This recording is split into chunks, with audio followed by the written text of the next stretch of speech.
The United States Disc Golf Championship is one of the most prestigious disc golf tournaments. Ever since 1999, disc golfers from around the world have been fighting for this title. Only 14 champions have ever gotten the chance to hold the prestigious title. It's one of the hardest to win for multiple reasons. Since the start of the USDGC, it has always been held at the same course. Winthrop has had multiple variations to it over the years, but it remains very similar.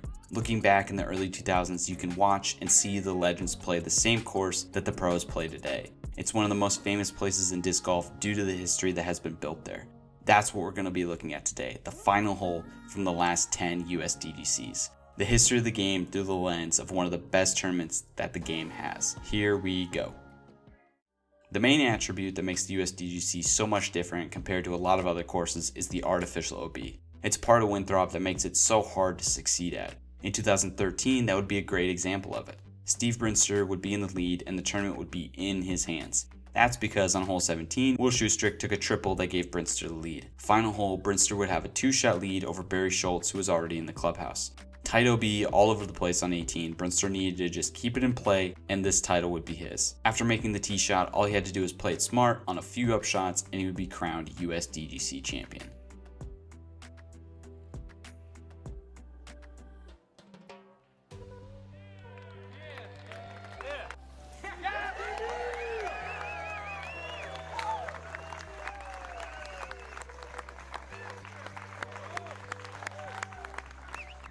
Historically, maybe one of the craziest tournaments in disc golf. In 2014, it had so many ups and downs. The main character would be Will Schustrick. He had already won multiple USDGC titles, but was just coming off what had happened in 2013. Well, when we take a look at what happened, Schustrick should have won this tournament a couple of times. In regulation, on hole 18, Schustrick had this putt to win the tournament.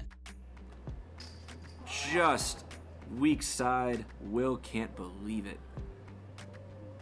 Then on the first hole of the playoff with Johnny McRae and Paul Macbeth, he would basically have the same putt and miss it again.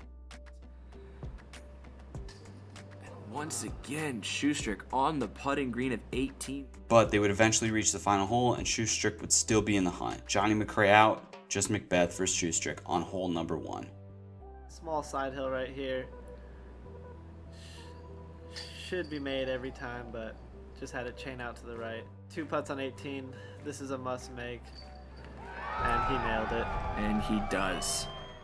Back and forth, 2 players would go during the crappy weather of the final round for the 2015 title. Paul Macbeth and Ricky Wysocki. Paul had come so close just a year ago, and Ricky had been constantly battling so many times. This one was not quite earned, it was more so lost. Like so many championships at Winthrop, hole 17 can be detrimental. Macbeth would come out on top as he birdied the hard par 3. Ricky would fall back as he took a quadruple bogey. The final hole was smooth sailing for Macbeth as he took down his first USDGC title. Sometimes over the years, weather is going to impact the sport we love, and there's nothing you can do about it. That's what happened at 2016 USDGC when Jeremy Coleman was winning it. Sadly, the weather would not hold up for the final round, so round 3 is where we go for the final hole of the championship. Since the final round got canceled, the ending was pretty anticlimactic. Jeremy Coleman would be amazing regardless, so he made a great drive on 18, he was just setting up his victory without even knowing it. So pretend with me as Coleman throws his approach shot. This is the shot, the moment, the final shot on the final hole of the USDGC that Coleman will remember forever. Up the hill. Finally he had waved the white flag, had enough. Germ's gonna take a birdie right there. In disc golf, you have people that root for every year to win the big events. In 2016, Ricky Wysocki had been dominating, but he seems to be the guy who just barely falls short at USDGC. Well, this year, when Ricky was right there, he had just one player in front of him. Nate Sexton was incredibly steady throughout the tournament. He got the lead and held on to it.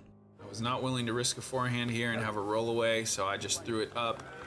I had already told my caddy I will not putt from outside the bullseye. And there it is. I couldn't believe it. Hugs all around. You know, some of my best friends here to watch. My wife and baby right there trying to get my attention. You're just lost. I didn't know where I was. An up and down battle between 2 players. Our newcomer, James Conrad, would fight it out with Paul Macbeth and hold his own. During the final round, they would swap shots back and forth, coming all the way down to the end. Macbeth would have just 1 shot lead into the final hole. Conrad up first on the tee, he needed to make some magic happen. Conrad. Maybe of his whole career thus far. It turned right, and it just barely gets in bounds. After being shorter off the tee, Macbeth would be up first. With this shot, he could seal the deal on his second USDGC title. Hyper aggressive. He loves it. Oh, wow. And why wouldn't he? Bullseye. Conrad still had a chance. He just needed to throw this in for the tie. Throw it in. And stays in bounds, but this is not in the basket. The man of the day, the man of the week. Number one player in the world. Huge win. He had a really bad cold this week.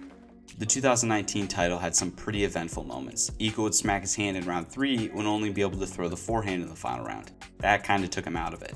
Meanwhile, James Conrad would return for another shot at the title with Jeremy Colling and Nico LaCastro right behind him. Going into the final hole, Conrad had a one-shot lead. After a quadruple bogey on the 17th hole, he needed to calm down and secure the par for the win. After a great drive, it would set up for Conrad a tight couple of layup shots for him to grab his first USDGC title. He was able to make the comebacker, so he is at 17. He's eliminated from the potential playoff scenario. James has to have this find in bounds. That looks like another. Just lay this up. Snap. Oh, caught a puff of chips there. And not taking much time. It's in there. Got it.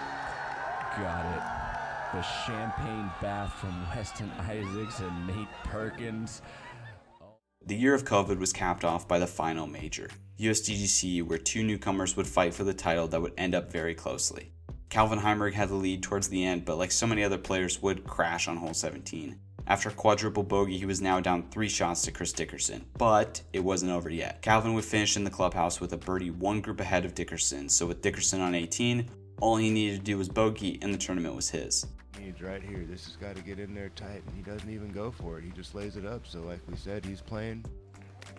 There is Chris with a bogey win. Bogey to win. How about them apples? Chris Dickerson, your 2020 USDGC champion. Congrats to him, man. Kyle Klein would have one of the most explosive final rounds in USDGC, a 10 under from the chase card to go after the leaders. Riku Waisaki would stumble towards the end, but Paul Macbeth would remain strong. This was setting up to be a crazy finish. On the final hole for Klein, he would run a very scary putt, but would hit low on the cage, safe with a par, and finishing at 26 under. Macbeth was on 17 now, down by 1. He needed a birdie to tie one of the last 2 holes.